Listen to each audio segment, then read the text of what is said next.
AMU atomic mass unit परमाणु द्रव्यमान मात्रक है।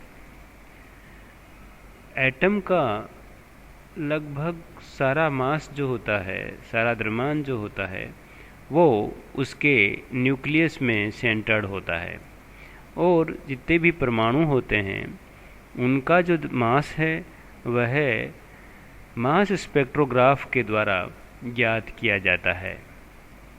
AMU के लिए 1961 में एक इंटरनेशनल ट्रीटी हुई जिसमें इसको डिफ़ाइन किया गया और AMU जो है वो कार्बन 12 एटम का जो मास है उसके 1/12 पार्ट के इक्वल होता है।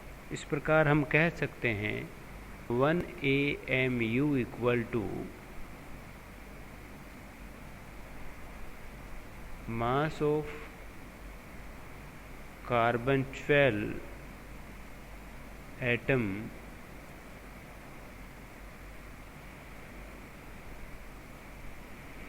Divided by 12। इस प्रकार MC12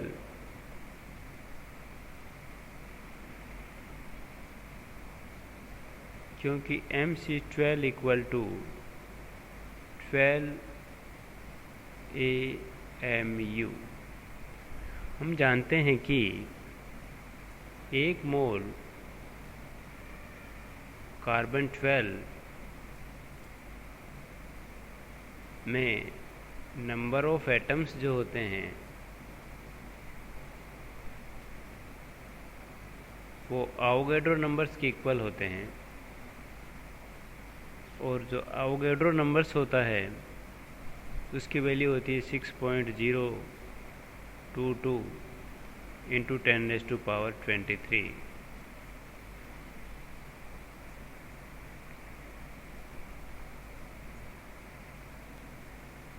जिससे कार्बन 12 के एक एटम का जो मास हो जाएगा वो हो जाएगा 12 gram divided by 6.022 into 10⁻23।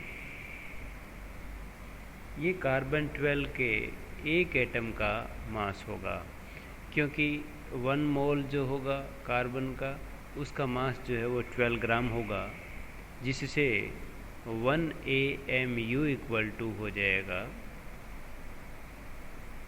12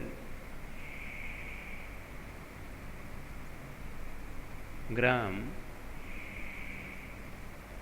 divided by 6.022 into 10⁻23 into 1/12।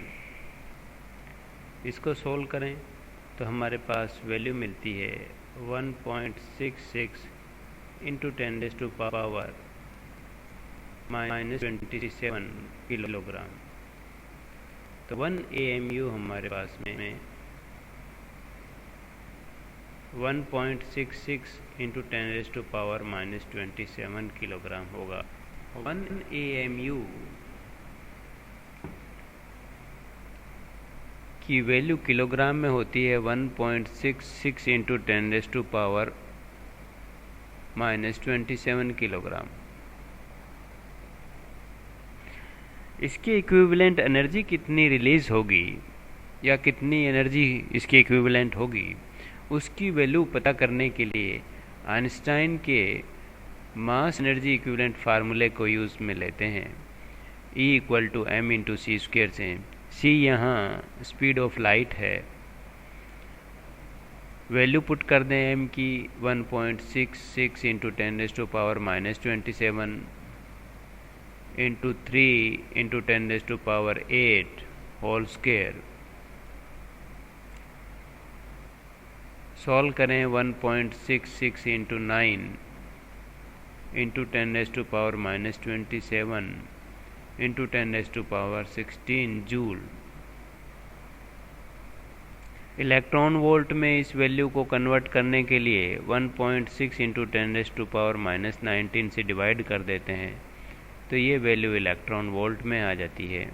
इसको सोल्व करें तो ये हमारे पास वैल्यू अप्रोक्सीमेशन में 931.5 मिलियन इलेक्ट्रॉन वोल्ट के इक्वल होती है। इसका मतलब ये हुआ कि 1 AMU के इक्विवेलेंट जो हमें एनर्जी रिलीज़ होगी या उसके इक्विवेलेंट जो एनर्जी की वैल्यू होगी वो होगी 931.5 मिलियन इलेक्ट्रॉन वोल्ट। जो बेसिक पार्टिकल्स हैं उनका मास AMU में और उसके इक्विवेलेंट एनर्जी जो है वो इस प्रकार से होती है।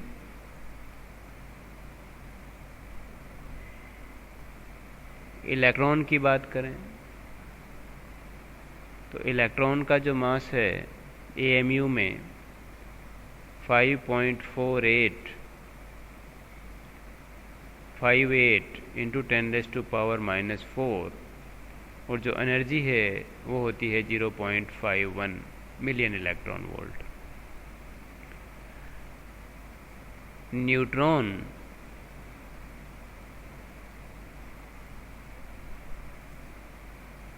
का जो मास है AMU में वो होता है 1.008665 और जो एनर्जी रिलीज होती है वो होती है 939.57 AMU।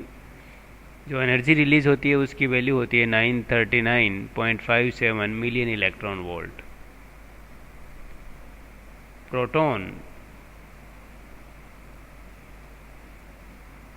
का जो मास है AMU में वो होता है 1.007276 और जो एनर्जी रिलीज होती है वो होती है 938.28 million electron volt. Distance of closest approach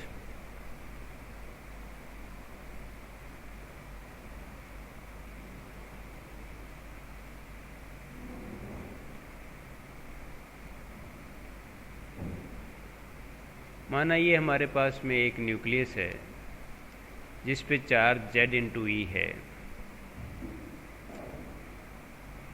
इस पे कोई अल्फा पार्टिकल बम्बार्ड किया गया है इधर से, जिस पे चार्ज 2E है। मास इसका m है, स्पीड v है। तो अब जैसे जैसे अल्फा पार्टिकल न्यूक्लियस के पास में आएगा इसकी एनर्जी जो काइनेटिक एनर्जी है वो पोटेंशियल एनर्जी में कन्वर्ट होगी और जब ये कम्प्लीटली पोटेंशियल एनर्जी में कन्वर्ट होगी तो ये पार्टिकल यहाँ से अल्फा पार्टिकल है वो वापस लौट जाएगा। तो ये जो मिनिमम डिस्टेंस है जहाँ तक अल्फा पार्टिकल न्यूक्लियस के सेंटर के पास तक पहुँचा है उस मिनिमम डिस्टेंस को हम डिस्टेंस ऑफ क्लोजेस्ट अप्रोच कहते हैं। एनर्जी अल्फा पार्टिकल की ज़्यादा होने पर R की वैल्यू कम होगी और एनर्जी कम होने पर स्मॉल r की जो वैल्यू है डिस्टेंस ऑफ क्लोजेस्ट अप्रोच जो है वो ज़्यादा हो जाएगी।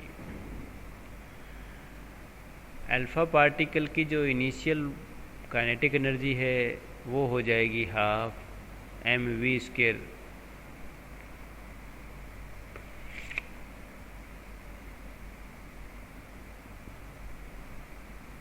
Equal to E equal to जब यह क्लोजेस्ट अप्रोच वाली पोजीशन पे पहुंचेगा तो यह एनर्जी पोटेंशियल एनर्जी की इक्वल होगी। तो जो यहाँ पोटेंशियल एनर्जी होगी इलेक्ट्रोस्टैटिक पोटेंशियल एनर्जी उसकी वैल्यू हो जाएगी 1/4πε0 charge of alpha particle into charge of nucleus divided by distance between them, let it is d0। That is R जो है यहाँ पर d0 के इक्वल है closest approach, distance of closest approach है, तो जो डी की वैल्यू हमारे पास यहाँ से मिलेगी वो हो जाएगी 4 के Z E square divided by M V square, और इसे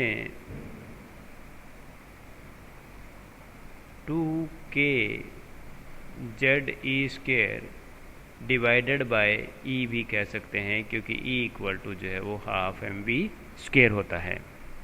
रेडियस ऑफ न्यूक्लियस,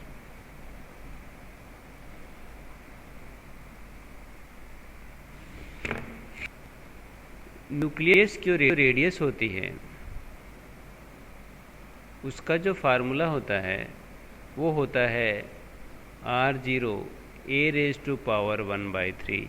यहाँ a जो है वो एटॉमिक नंबर है, R0 जो है वो एक कांस्टेंट है जिसकी वैल्यू 1.2 से लेकर 1.3 फर्मी मीटर के इक्वल होती है, और 1 फर्मी मीटर जो है वो 10 रेज टू पावर -15 मीटर के इक्वल होता है।